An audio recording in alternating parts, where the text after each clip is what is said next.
നമ്മുടെ മലയാള സിനിമയിലെ നടന്മാരും നടിന്മാരും ഒക്കെ ഈ പാറ്റാ പ്രവർത്തകർക്ക് പിന്തുണയുമായി എത്തിയത് വലിയ രീതിയിൽ തന്നെ ആരാധകർക്ക് ഒരു ഞെട്ടലുണ്ടായി. കാരണം ഈ പഹൽഗാം ഭീകരാക്രമണം നടന്ന സമയത്ത് പോലും അല്ലെങ്കിൽ മറ്റെന്തെങ്കിലുമൊക്കെ ഒരു അനിഷ്ട സംഭവങ്ങൾ ഉണ്ടായാൽ പോലും സർക്കാരിനൊപ്പം നിൽക്കാത്ത ഈ സിനിമാ നടിമാരൊക്കെ ഈ മോദി സർക്കാർ ഇപ്പോൾ ജമ്മു കാശ്മീരിൽ ആർട്ടിക്കിൾ 370 എടുത്ത് കളഞ്ഞപ്പോഴും അല്ലെങ്കിൽ ഈ പോപ്പുലർ ഫ്രണ്ടുകാരൊക്കെ ഒരു നിരോധനം കൊണ്ടുവന്നപ്പോഴും കൂടാതെ ഇപ്പോൾ ഈ പാറ്റാ പ്രവർത്തകരെ അവർ വലിയ രീതിയിൽ ഡൽഹിയിലൊക്കെ ഒരു കലാപം ഉണ്ടാക്കിയപ്പോൾ അവരെ പിന്തുണച്ചുകൊണ്ട് സംസാരിക്കുന്ന ഒരു കാഴ്ചയാണ് കണ്ടത്.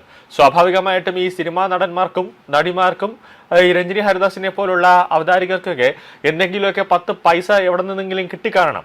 അതുകൊണ്ടാണ് ഇവരിങ്ങനെ പിന്തുണയുമായിട്ട് വരുന്നത്. അല്ലാതെ പൈസ കൊടുക്കാതെ ഇവരാരും വാ തുറന്നൊന്നും സംസാരിക്കില്ല എന്നുള്ളത് നമുക്കറിയാവുന്ന ഒരു കാര്യമാണ്. കാരണം ഇപ്പോഴാണെങ്കിലും ഒന്നും ഒരു മലയാളം പടം പോലും ഇല്ല. എടുക്കുന്ന പടമല്ല 8 നിലയിൽ പൊട്ടി പാളിശായി പ്രൊഡ്യൂസർ ഒരു ആത്മഹത്യയുടെ വക്കിലേക്ക് എത്തി നിൽക്കുന്ന ഒരു അവസ്ഥയാണ്. ഒരു 10 പടം ഇറങ്ങിയാൽ അതിൽ ഒരു പടം കഷ്ടിച്ച് രക്ഷപ്പെടുന്ന ഒരു അവസ്ഥയിലാണ് ഇപ്പോൾ മലയാള സിനിമയിലുള്ളത്. അതുകൊണ്ട് തന്നെ ഒരു പ്രൊഡ്യൂസർ ഇപ്പോൾ തിരിഞ്ഞു നോക്കത്തുമില്ല.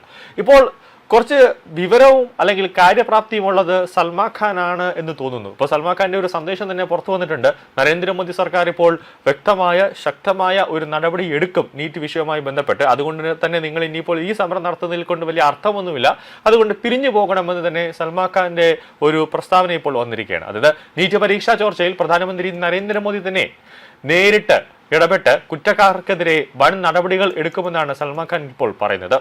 അതായത് മോദി ഉറപ്പ് നൽകിയ പശ്ചാത്തലത്തിൽ കോൺഗ്രസ് ജനതാ പാർട്ടി നടത്തുന്ന സമരത്തിൽ നിന്ന് പിന്മാറാൻ വിദ്യാർത്ഥികളോട് ബോളിവുഡ് താരം സൽമാൻ ഖാൻ ആഹ്വാനം ചെയ്യുകയാണ്.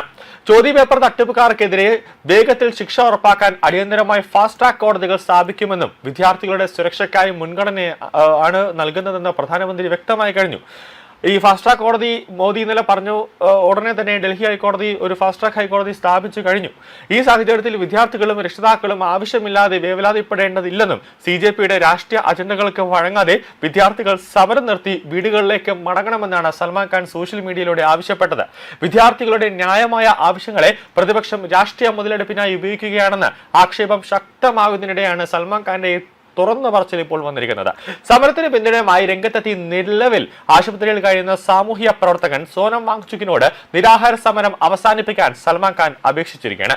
ഇവിടെ വെച്ചത് അവസാനിപ്പിക്കൂ സഹോദര, സമരം ഇനി നീട്ടിക്കൊണ്ടു പോകേണ്ടതില്ല, വേണമെങ്കിൽ ഞാൻ വീട്ടിൽ നിന്ന് ഭക്ഷണം എത്തിച്ചു തരാമെന്ന് വാങ്ചുക്കിനോട് നേരിട്ട് പറഞ്ഞിരിക്കുകയാണ് സൽമാൻ ഖാൻ. സർക്കാർ തലത്തിൽ ഉറപ്പുകൾ ലഭിച്ച സ്ഥിതിക്ക് ഇനിയും പ്രക്ഷോഭം തുടരുന്നത് അനാവശ്യമാണെന്ന് സൽമാൻ ഖാൻ വാങ്ചുക്കിനെ ഓർമ്മപ്പെടുത്തുകയാണ്. വിദ്യാർത്ഥികളുടെ സുരക്ഷയ്ക്കാണ് പ്രഥമ പരിഗണന എന്നും മാതാപിതാക്കളുടെ ആശങ്കകൾ പരിഗണിച്ചുകൊണ്ട് അവർ വീട്ടിലേക്ക് മടങ്ങണമെന്നും സൽമാൻ ഖാൻ ചൂണ്ടിക്കാട്ടിയിരിക്കുകയാണ്. ചോദ്യപേപ്പർ ചോർച്ച അതീവ ഗുരുതരമായ വിഷയമാണെന്നും വിദ്യാഭ്യാസ സമ്പ്രദായത്തിലെ പരിഷ്കാരങ്ങൾക്കായി സമാധാനപരമായി തെരുവിലിറങ്ങിയ വിദ്യാർത്ഥികളുടെ പോരാട്ട വീരത്തെ അഭിനന്ദിക്കുന്നുവെന്നും സൽമാൻ ഖാൻ കഴിഞ്ഞ ദിവസം വ്യക്തമാക്കിയിരുന്നു.